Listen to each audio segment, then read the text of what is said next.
Hello everyone. तो last lecture में continuity discuss करने के बाद अभी हम डिस्कस करने जा रहे हैं डिफरेंशिएबिलिटी।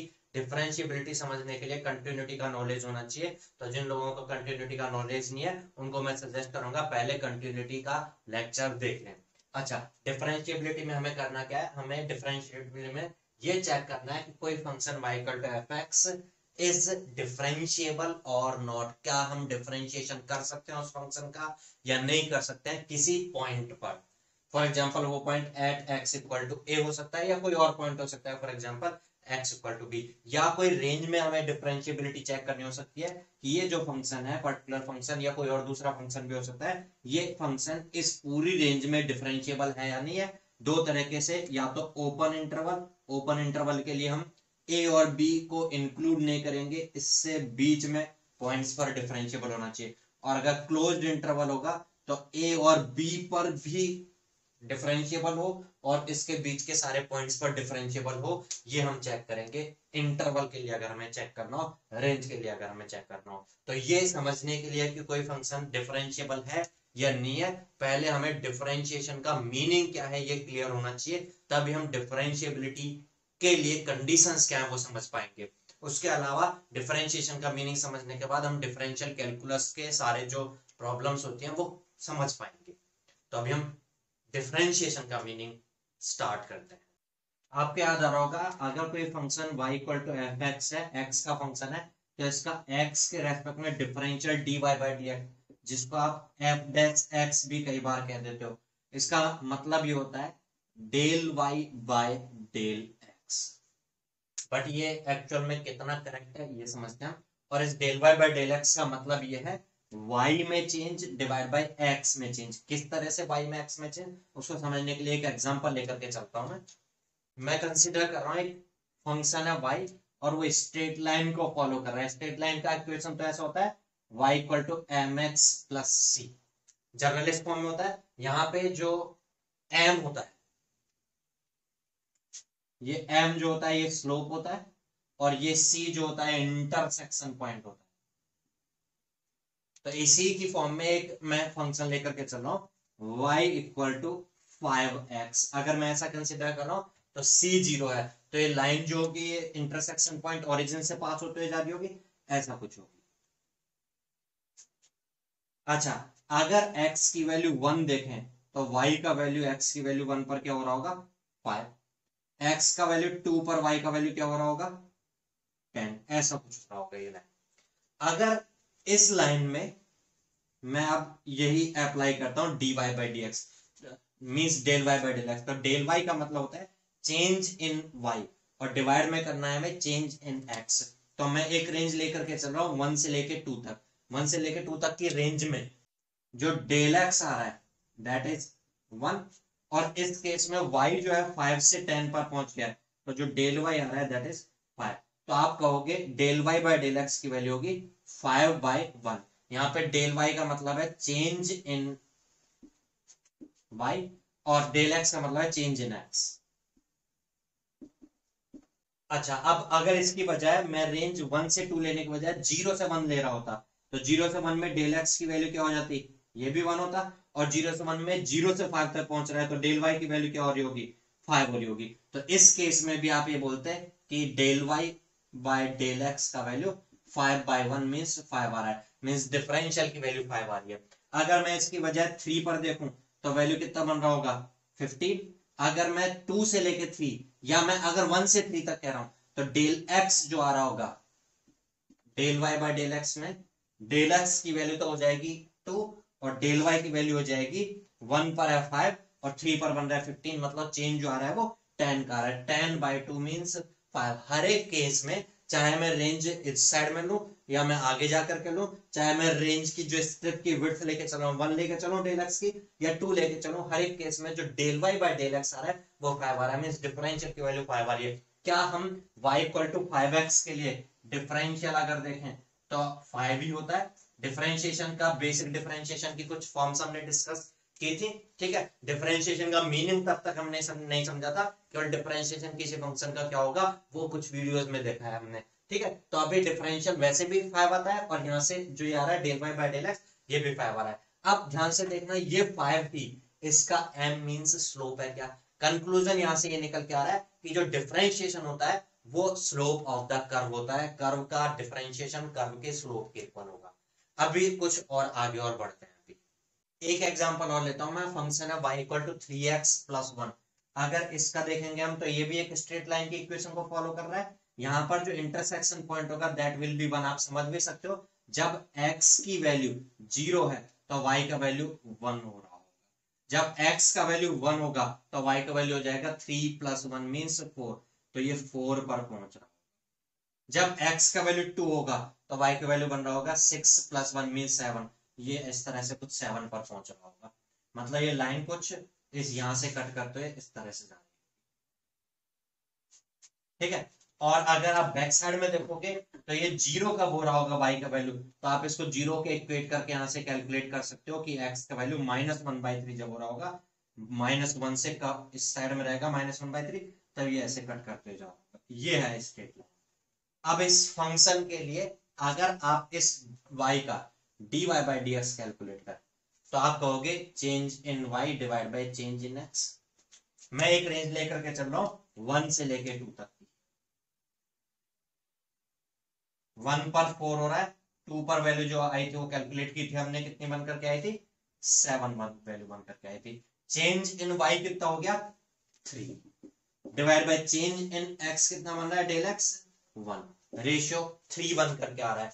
अगर मैं 0 से लेकर के 2 तक हूं तो del y by del x value कितना बन जाएगा, 0 से 2 तक में 0 वैल्यू से और 7 वैल्यू तक पहुंच गया मींस 7 डिवाइड बाय, सॉरी 0 पर 1 था 1 से 7 तक पहुंच गया, 0 पर 1 था 1 से 7 तक पहुंच गया मींस 6 का चेंज हुआ डिवाइड बाय 2, क्योंकि ये 0 से 2 तक डेल x इज 2 3, रेशियो 3 आ रहा है means del y by del x की वैल्यू 3 आ रही है, जो कि डिफरेंशियल की वैल्यू dy बाय dx। और अगर आप यहां से देखें तो y equal to mx plus c के हिसाब से m की वैल्यू 3 आ रही है मींस स्लोप 3 आ रहा है। तो जो इससे पहले एग्जांपल में समझा था वो यहाँ पर भी एग्री हो रहे हैं उससे। हम कह सकते हैं कि डिफरेंशियल जो होता है वो स्लोप बताता है। एक चीज अभी समझ में आई हमें, अभी डिफरेंशिएशन का एक्चुअल मीनिंग सही से क्लियर नहीं हुआ है, आगे बढ़ते हैं। अब मैंने कर्व थोड़ा सा इस तरह से लिया है, function y equal to x square है, क्या ये भी स्ट्रेट लाइन है, नहीं। स्ट्रेट लाइन की इक्वेशन तो y equal to mx plus c में होती है, जहां c कोई कांस्टेंट 0 भी हो सकता है लेकिन x की पावर 1 होनी चाहिए, साथ में कोई कोफिशिएंट कुछ भी हो सकता है। यहाँ पर तो x की पावर 2 हो रही है, स्ट्रेट लाइन नहीं है। इसके लिए अगर आप देखोगे कैसा बनेगा, जब x की वैल्यू 0 है तो y का वैल्यू कितना बन के आएगा 0, x जब 0 है तो y भी 0 आएगा, x जब 1 है तो y का वैल्यू भी 1 1 करके आएगा। x अगर -1 होगा तो -1 का स्क्वायर इज ऑल्सो +1, तब भी +1 बन के आएगा। -1 में और +1 में दोनों में 1 1 करके आएगा। x अगर 2 हुआ तो y का वैल्यू अब 2 नहीं होगा बल्कि 2 का स्क्वायर मींस 4 वैल्यू बन करके आएगा। और -2 के केस में भी 4 वैल्यू बन करके आएगा। तो ये फंक्शन कुछ इस तरीके से होगा, पैराबोलिक फंक्शन इसको हम कह देते हैं। इस तरीके से हो रहा होगा, जब x की वैल्यू थोड़ी सी बड़ी है तब धीरे धीरे बढ़ रहा है, लेकिन 1 से 2 में एकदम 1 से 4 पे पहुंच गया, और 2 से अगर 3 पर जाओगे तो 4 से 9 पर पहुंच जाएगा, डबल से भी ज्यादा हो जाएगा, यहाँ के डबल से भी ऊपर पहुंच जाएगा। तो इस तरह से पैराबोलिक फॉर्म में जा रहा होगा।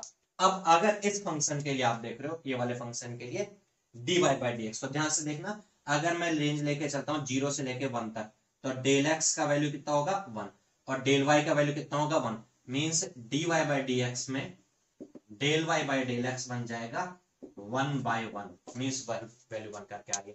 लेकिन अगर ये रेंज मैं चेंज कर देता हूं 1 से लेकर 2 तक की रेंज लेकर के चलता हूं तो डेल x की वैल्यू जो होगी that will be 1, but del y होगा 1 से 4 तक जा रहा है मींस 3 का चेंज आ गया 3/1, तो वही रेशियो जो पहले 1 आ रहा था अब वही रेशियो 3 बन जाएगा। अगर मैं इसकी विड्थ 0 से लेकर 2 तक की रेंज लेकर के चलता हूं मींस डेल x 2 ले लेता हूं, तो 0 से लेकर 4 तक आ रहा है मींस 4/2 मींस 2 आ जाएगा। तो ये रेशियो तो डिफरेंट आ रहा है, मेरे रेंज ऑफ सिलेक्शन पर डिपेंड कर रहा है। पहले तो ऐसा नहीं हो रहा था स्ट्रेट लाइन के लिए, तो आप यहाँ पर ये कह सकते हो कि जो स्लोप है वो एक जैसा है ही नहीं। यहाँ पर अगर कोई स्ट्रेट लाइन हो तो वो तो एक जैसे स्लोप के साथ चलती है, लेकिन कोई कर्व हो तो उसका स्लोप कभी वो बढ़ते हुए भी चलेगा तो कभी घटते हुए भी चलेगा। तो कर्व्ड सरफेस, सॉरी कर्व्ड अगर फंक्शन बन रहा होगा तो उसका जो स्लोप है वो वेरी भी करना चाहिए, इसलिए डिफरेंशिएशन की वैल्यू सेम नहीं आनी चाहिए, तो यहाँ पर सेम आ भी नहीं रही है। तो अभी तक जो स्लोप को फॉलो कर रहा था, क्या मेरा वो कंक्लूजन ठीक है या कुछ फाइनल कंक्लूजन कुछ और बनना चाहिए, वो समझते हैं। अच्छा, इस सब चीज को छोड़िए, मैं तो इस फंक्शन का डिफरेंशिएशन आपसे पूछता, अगर आप तो dy बाई डी एक्स बिना रुके ऐसा कह देते क्या, dy by d x must be equal to 2 of x।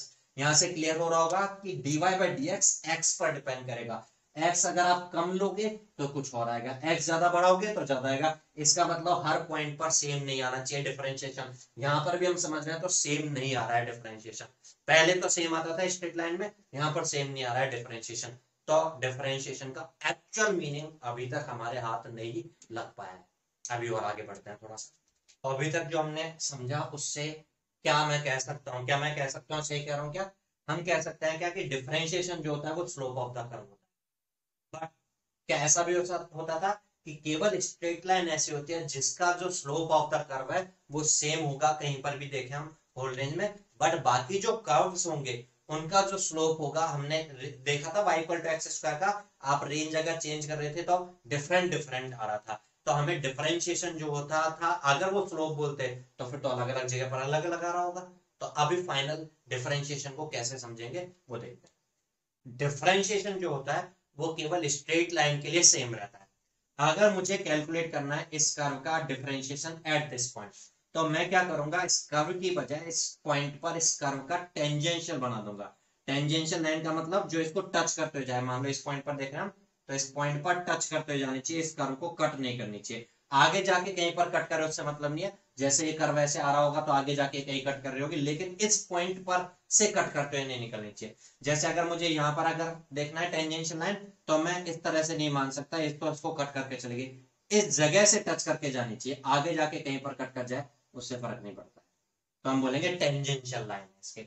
ऐसे मुझे इस जगह पर देखना है तो इस जगह पर टच करते हुए निकलनी चाहिए, आगे जाके कहीं पर भी इधर हो जाए, या फिर ये हो सकता है ऐसे आ रहा हो तो कट करते हुए निकल जा रहा हो, उससे मतलब नहीं है, ये वाली टेंजेंशियल लाइन है। तो अब मेरी बात समझिएगा, टेंजेंशियल लाइन तो एक स्ट्रेट लाइन होगी, अगर मैं डिफरेंशिएशन की बात करूं तो वो स्लोप है।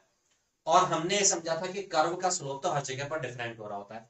अगर मुझे इस पॉइंट पर इस कर्व का स्लोप फाइंड करना हो तो मैं रेंज पर डिपेंड करता था स्लोप कर्व के लिए, तो उसके बजाय इस जगह पर एक टेंजेंशियल लाइन बना दूं तो स्ट्रेट लाइन का तो स्लोप फाइंड कर ही सकते हैं हम। कैसे, अगर ये स्ट्रेट लाइन बन गई तो इस वाली स्ट्रेट लाइन के लिए कोई भी पर्टिकुलर एक रेंज पकड़ लें हम, x1 से लेकर के x2 तक, x1 पर y का वैल्यू और x2 पर y का वैल्यू y1 और y2 है रेस्पेक्टिवली। तो del y by del x जो होगा वो इस वाले पॉइंट पर डिफरेंशिएशन की वैल्यू हो जाएगी। अगर मैं इसकी बजाय इस वाले पॉइंट पर देखूंगा तो मैं उतनी बड़ी रेंज लेके चलूं तो जो y में चेंज आ रहा होगा वो नेग्लिजिबल हो सकता है, या हो सकता है मैं उतनी बड़ी रेंज लेकर के चलूं बट y में जो चेंज आ रहा है वो इंक्रीज होने के बाद जाए डिक्रीज आ जाए।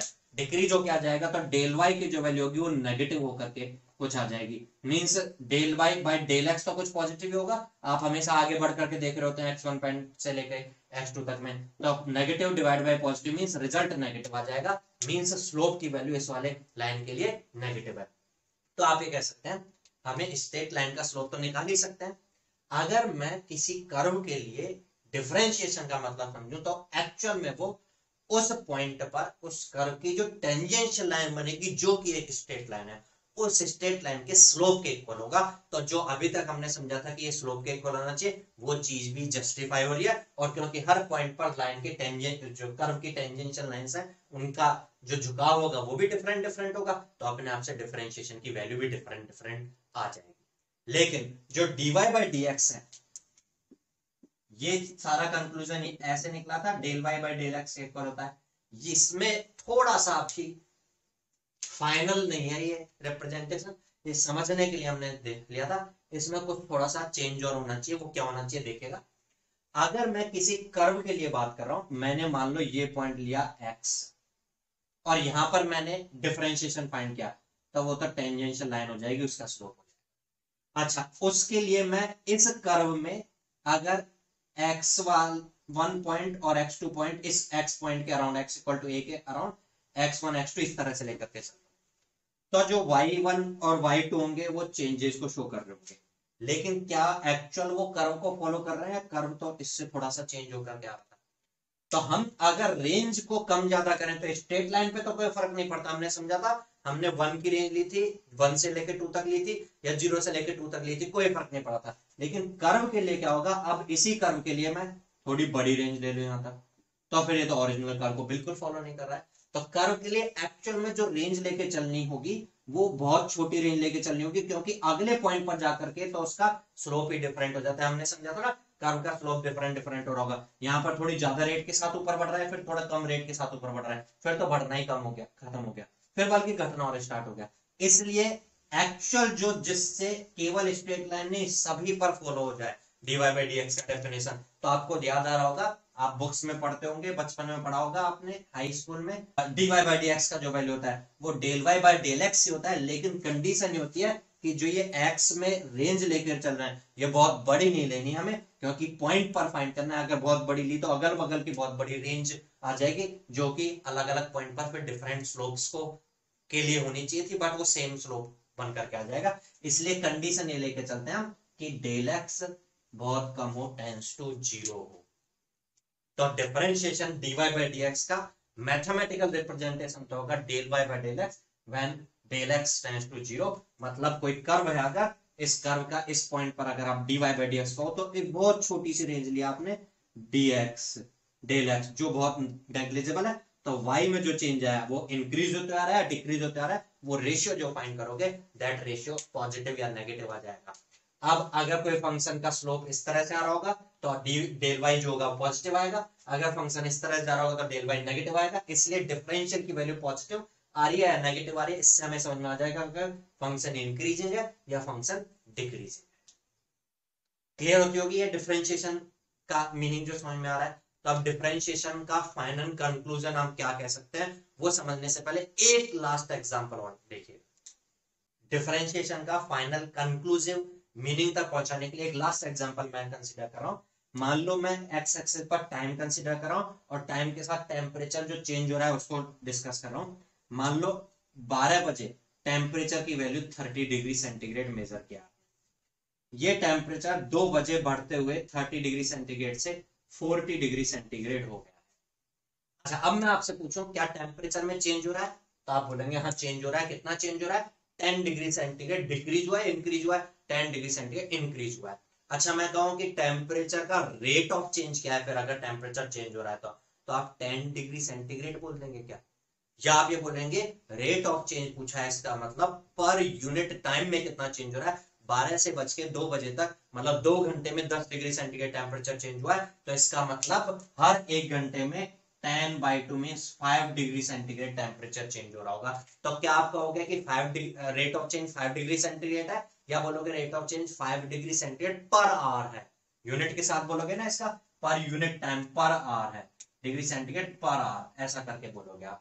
तो आप ये कह सकते हो कि ये 10 जो है ये तो चेंज इन y है, डिवाइड बाई 2 जो है 2 आवर्स वो चेंज इन x है, मतलब ये तो dy बाई डी एक्स हुआ। मतलब हम ये कह सकते हैं कि जो स्लोप है means dy by d x जो डिफरेंशिएशन था वो स्लोप तो है ही है, साथ ही साथ इसको हम ये भी बोल सकते हैं ये रेट ऑफ चेंज भी है। तो आप ये कह सकते हो dy बाई डी एक्स एक तरीके से जो फंक्शन होता है उसका उस पॉइंट पर स्लोप होता है, या जो फंक्शन होता है उसका रेट ऑफ चेंज होता है। अगर ये रेट ऑफ चेंज पॉजिटिव आया इसका मतलब इंक्रीज हो रहा होगा वो, और अगर ये नेगेटिव आया तो वो एक पर्टिकुलर रेट के साथ डिक्रीज हो रहा होगा, और अगर 0 आया तो ये ना इंक्रीज हो रहा होगा ना डिक्रीज हो रहा होगा, बल्कि कांस्टेंट फॉलो कर रहा होगा उस पर्टिकुलर पॉइंट पर। चलो तो फाइनली हम कंक्लूजन तक पहुंच गए। कंक्लूजन क्या निकल के आया कि dy बाई डी एक्स को मैथमेटिकली हम ये कह सकते हैं। दूसरी बात, जो dy बाई डी एक्स होता है वही स्लोप ऑफ द फंक्शन होता है, बट वो स्लोप ऑफ द फंक्शन का मतलब होगा उस फंक्शन के उस पॉइंट पर जो टेंजेंशियल वाली स्ट्रेट लाइन होगी उसका स्लोप। तीसरी बात हमें समझ में आई कि dy बाई डी एक्स जो होगा वो फंक्शन की रेट ऑफ चेंज को भी बता रहा होता है। अगर ये रेट ऑफ चेंज पॉजिटिव आ रहा है means dy by d x positive आ रहा है, मतलब फंक्शन इंक्रीज हो रहा है, और अगर नेगेटिव आ रहा है तो फंक्शन डिक्रीज हो रहा है। अब हम ये देखेंगे कि डिफरेंशिएशन तो हमने समझ लिया क्या मीनिंग है इसका, कोई फंक्शन का डिफरेंशिएशन कर भी सकते हैं या नहीं कर सकते हैं, और यही एक्चुअल में लेक्चर में हमें समझना है डिफरेंशिएबल है कि नहीं। डिफरेंशिएबिलिटी में हमें यही डिस्कस करना है, तो देखते हैं। तो अब क्वेश्चन आ जाता है कि हम कैसे पता करेंगे कि कोई फंक्शन डिफरेंशिएबल है या नहीं है। एक्चुअल में हमें जो हमारा लेक्चर है उसमें ये सीखना था कि how to check differentiability of a function. तो आप कोई फंक्शन पर्टिकुलर किसी पॉइंट पर, ये फंक्शन है मान लो, ये पर्टिकुलर किसी पॉइंट पर डिफरेंशिएबल है या नहीं, ये चेक करना है।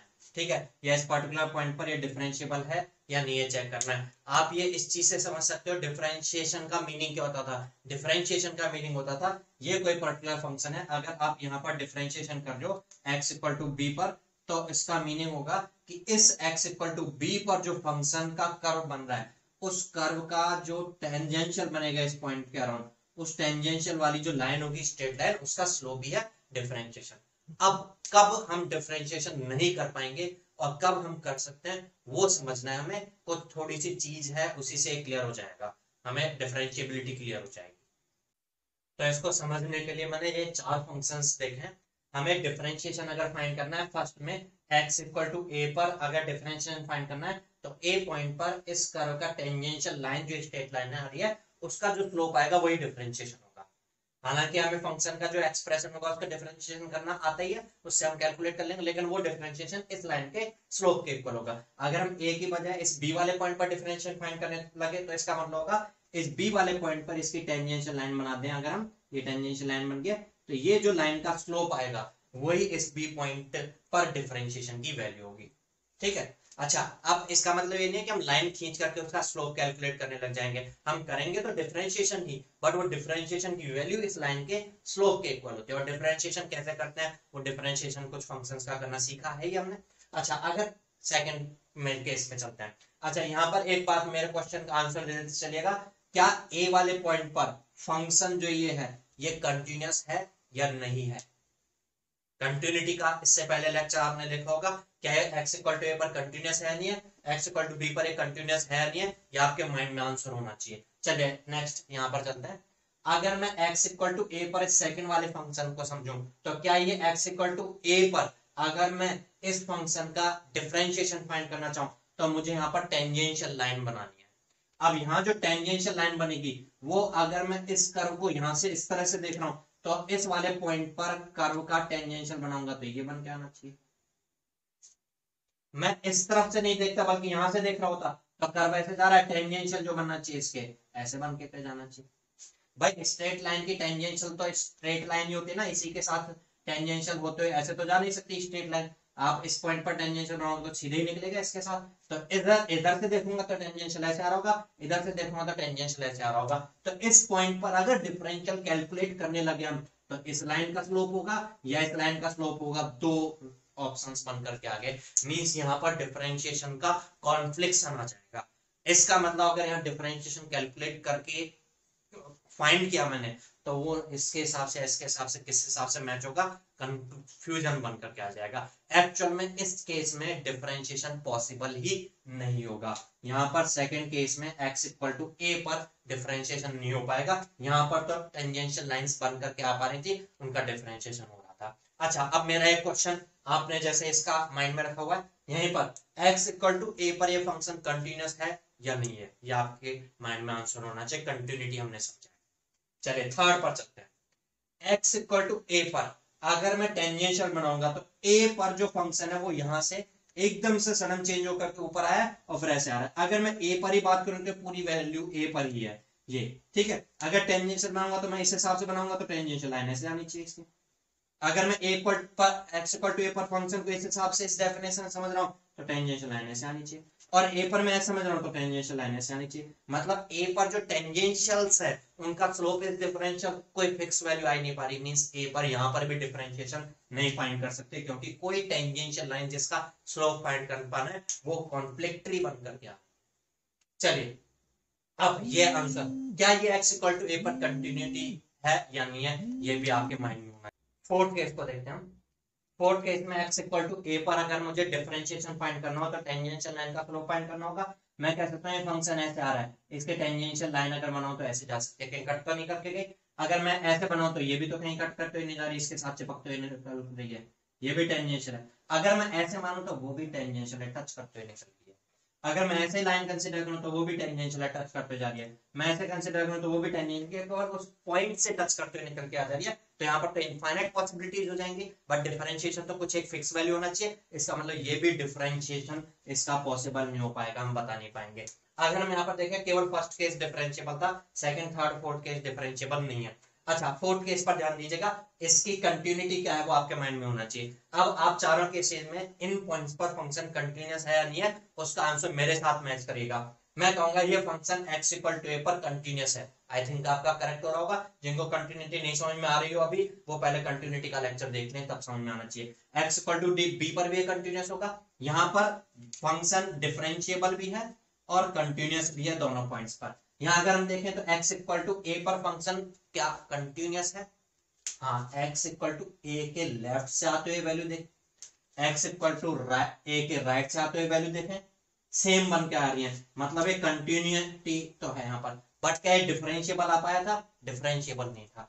कंटिन्यूटी है यहाँ पर, डिफरेंशिएबिलिटी नहीं है, यहाँ पर कंटिन्यूटी एंड डिफरेंशिएबिलिटी दोनों फॉलो हो रही है। थर्ड केस देखिएगा, आपसे अगर मैं पूछूं यहाँ पर डिफरेंशिएबिलिटी तो फॉलो नहीं पाएगी, क्या ये कंटिन्यूअस है, आप लेफ्ट से आते हुए देखें तो फंक्शन की वैल्यू ये बोलेंगे, आप राइट से आते हुए बोले तो फंक्शन की वैल्यू ये बोलेंगे। क्या है दोनों सेम है, left hand limit right hand limit same नहीं है, इसका मतलब ये कंटिन्यूटी नहीं फॉलो कर रहा है और डिफरेंशियबिलिटी भी नहीं फॉलो कर रहा था।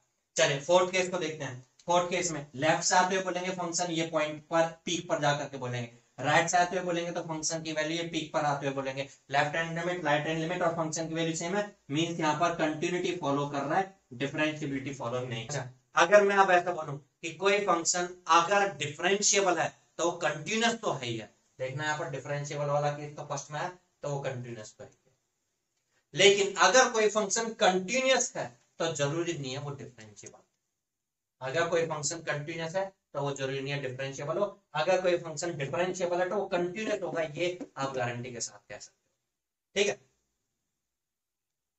और अगर कोई फंक्शन कंटिन्यूअस नहीं है तो वो डिफरेंशिएबल नहीं होगा, ये गारंटी के साथ कह सकते हो।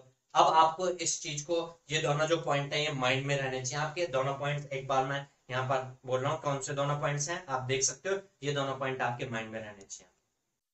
तो कंक्लूजन क्या निकल के आता है, कोई फंक्शन जो होगा वो x इक्वल टू a पर डिफरेंशिएबल होगा अगर इन दोनों केसेस को फॉलो करें।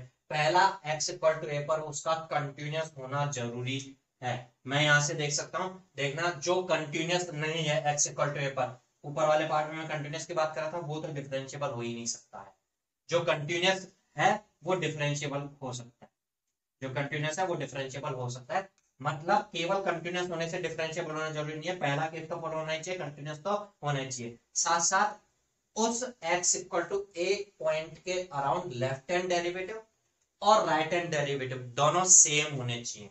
अब देखना समझना एक बार, यहाँ पर अगर मैं इस x equal to a point का लेफ्ट हैंड डेरिवेटिव, मतलब इसके जस्ट लेफ्ट वाले पॉइंट पर जाके डेरिवेटिव करूं, तो डेरिवेटिव का मतलब होगा ना कि स्लोप, टेंजेंशियल लाइन का स्लोप, तो आप इस साइड में देखोगे इस साइड में देखोगे सेम ही रहेगा, क्योंकि a से जस्ट लेफ्ट में आकर के देख रहा हूं, तो मैं a पर बनाऊं, a के इस तरफ से देख के बनाऊं या a के इस तरफ से देख के बनाऊं, सेम लाइन बन करके आ रही है, तो आप बोलोगे लेफ्ट साइड से डेरिवेटिव मतलब लाइन, राइट साइड से डेरिवेटिव मतलब टेंजेंशियल लाइन, दोनों सेम लाइन है इसलिए उनके स्लोप्स भी सेम होंगे, मतलब डेरिवेटिव आ पाएगा। लेकिन यहाँ पर देखिए अगर आप लेफ्ट हैंड साइड से डेरिवेटिव लाइन बना रहे हैं, मतलब स्लोप बना रहे हैं टेंजेंशियल लाइन का, और राइट साइड से जो फंक्शन आ रहा है उसका टेंजेंशियल लाइन का स्लोप बना रहे हैं, क्या वो सेम हो पा रहा है? जो कंटिन्यूअस है उसका डेरिवेटिव होना जरूरी नहीं है, उसके लेफ्ट हैंड डेरिवेटिव और राइट हैंड डेरिवेटिव दोनों सेम होना जरूरी है। जो कंटिन्यूअस है उसका डिफरेंशिएबल होना जरूरी नहीं है, उसका लेफ्ट हैंड डेरिवेटिव और राइट हैंड डेरिवेटिव सेम होना जरूरी है।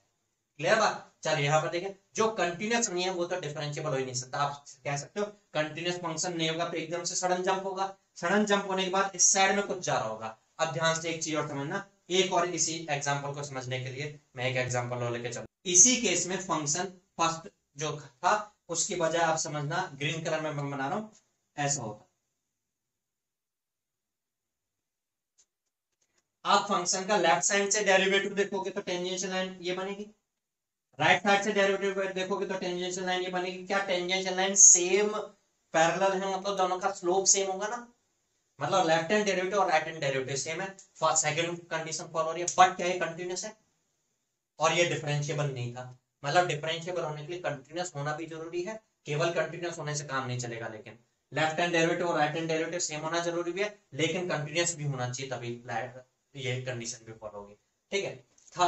अब यहाँ पर समझ सकते हो आप, ये कंटिन्यूस तो है लेकिन लेफ्ट हैंड डेरिवेटिव और राइट हैंड डेरिवेटिव सेम नहीं है। तो अब आपको अगर डिफरेंशिएबिलिटी चेक करनी है तो आपको जिस पॉइंट पर चेक करना है वहां पर ये समझ लेना है फंक्शन कंटिन्यूस है या नहीं है। वो हमने इससे पहले लेक्चर में कंटिन्यूटी में समझाई है कैसे पता करते हैं। फिर हमें ये चेक कर लेना है कि उस पॉइंट का लेफ्ट हैंड डेरिवेटिव और राइट हैंड डेरिवेटिव सेम है या नहीं है। एक एग्जांपल के साथ इस लेक्चर को खत्म करेंगे, फिर हम डिफरेंशिएबिलिटी कंटिन्यूटी के और प्रैक्टिस करेंगे प्रॉब्लम्स नेक्स्ट लेक्चर। चलिए तो प्रॉब्लम ये है, हमें x इक्वल टू 3 वाले पॉइंट पर ये जो फंक्शन की डेफिनेशन दी है इसके कंटिन्यूटी के बारे में कमेंट करना है, डिफरेंशिएबिलिटी के बारे में कमेंट करना है। अगर वो हमें केवल डिफरेंशिएबिलिटी भी चेक करने के लिए बोलता तब भी कंटिन्यूटी तो चेक करनी पड़ती है हमें। फर्स्ट कंडीशन होती थी कंटिन्यूस होना चाहिए। तो चलिए पहले कंटिन्यूटी चेक करते हैं। कंटिन्यूटी चेक करने के लिए हम f at 3 minus means left hand limit find कर रहे हैं। इसका मतलब ये होगा ना limit x tends to 3 minus of fx। x जब 3 से कम है तो ये वाला केस फॉलो होगा, तो ये बन जाएगा इसी में 3 पुट कर दोगे आप। 3 माइनस का मतलब तो 3 होता था ना, तो हो जाएगा 3 स्क्वायर मीन्स 9 इंटू 3 मीन्स हो गया 27 minus 1 means 26। Right hand limit find करते हैं मीन्स f3 प्लस, तो इसी में x tends to 3 plus put कर देंगे हम fx में। 3 प्लस मतलब 3 से हायर का केस वाला फॉलो होगा। इसमें 3 पुट करोगे तो हो जाएगा 12 into 3 36 minus 10 means 26 means 26। Left hand limit right hand limit same आ रही है। और अगर मैं 3 पर फंक्शन की वैल्यू बोलूं तो इक्वल टू 3 के लिए ये वाला केस फॉलो होगा, जो कि बनेगा 9 into 3 minus 1 means 26 means left hand limit right hand limit और फंक्शन की वैल्यू सेम आ रहा है। कंटिन्यूस है, अगर ये कंटिन्यूस ही नहीं होता तो फर्स्ट कंडीशन फॉलो नहीं होती, फिर तो आप डायरेक्ट बोल देते डिफरेंशिएबल भी नहीं होगा। लेकिन अब कंटिन्यूस है तो हमें और चेक करने के लिए सेकंड केस और फॉलो करना पड़ेगा। लेकिन हाल फिलहाल कंटिन्यूटी के लिए कंडीशन आप बोल सकते हो कंटिन्यूस है। डिफरेंशिएबिलिटी चेक करने के लिए left hand derivative right hand derivative का मतलब क्या है, जो हमने कर्व बनाए थे उनमें समझ में आ रहा होगा आपको। लेफ्ट हैंड डेरिवेटिव का मतलब लेफ्ट साइड में जो फंक्शन का डेफिनेशन है उसका डेरिवेटिव चेक करना है आपको, और राइट साइड में फंक्शन जो बन रहा है उसका डेरिवेटिव चेक करना है। तो मैं लेफ्ट हैंड डेरिवेटिव देख रहा हूं। लेफ्ट हैंड डेरिवेटिव का मतलब हो जाएगा f डैश x की वैल्यू, लेकिन कब, जब x 3 से थोड़ा सा कम हो, 3 माइनस हो। अच्छा 3 से जब थोड़ा सा कम हो तो fx तो है, f डैश x इसका डिफरेंशिएशन हो जाएगा। डिफरेंशिएशन क्या बनेगा इसका 6x, तो आप बोलोगे 6x की वैल्यू, और 3 से जस्ट कम 3 माइनस का मतलब एक तरह से 3 हो जाएगा, तो ये बन जाएगा 80। अब राइट हैंड डेरिवेटिव देखते हैं हम। राइट हैंड डेरिवेटिव का मतलब हो जाएगा f डैश x की वैल्यू मतलब डेरिवेटिव की वैल्यू, लेकिन x 3 प्लस पर, मतलब 3 प्लस मतलब 3 से हायर के लिए केस बनेगा। इस डेरिवेटिव की वैल्यू अगर आप फाइंड करोगे इसका डिफरेंशिएशन 12x का वैल्यू तो का डिफरेंशिएशन तो 1 बन जाएगा। अब इसमें x की लिमिट सब्स्टिट्यूट करनी है 3 प्लस, लेकिन x तो रहा ही नहीं इसमें, x कुछ भी हो कोई फर्क नहीं पड़ता। आप बोलोगे 12।